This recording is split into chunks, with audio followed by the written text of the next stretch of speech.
On the 13th day of Black History Month, I will be covering Sammy Davis Jr. and in the theater world, his name was the Sandman. He was often billed as the greatest living entertainer in the world. Samuel George Davis Jr. was born December 8, 1925 in Harlem, New York.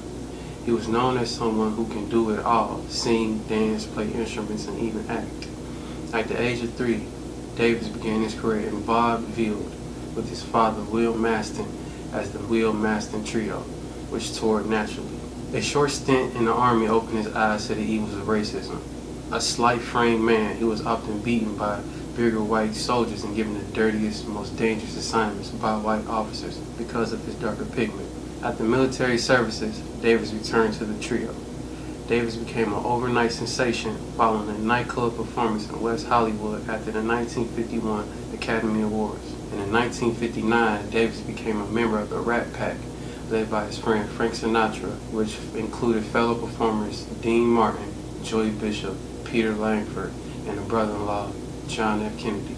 Davis and other black artists could not stay at the hotels where they performed, gambled in casinos, or dined in hotel restaurants and bars. Davis refused to work at places which practiced racial segregation. Sammy Davis Jr. helped break down racial barriers in show business in the 1950s and the 1960s, especially in Las Vegas, where he often performed. David was an avid supporter of the Civil Rights Movement. Davis would attend the famous March on Washington and as well financially support Jesse Jackson and the Push organizations and several other key movements. Davis was an avid photographer who enjoyed shooting pictures of family and acquaintances. His body of work was detailed in the 2007 book named Photo by Sammy Davis Jr.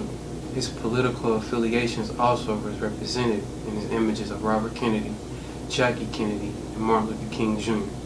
His most revealing work comes in photography of his wife, May Britt, and their 3 children, Tracy, Jeff, and Mark. A heavy chain smoker, Sammy Davis Jr. would later die of throat cancer at the age of 64. My name is Terrell Winslow, and I am a part of the Black History Month here at Sinclair Community College.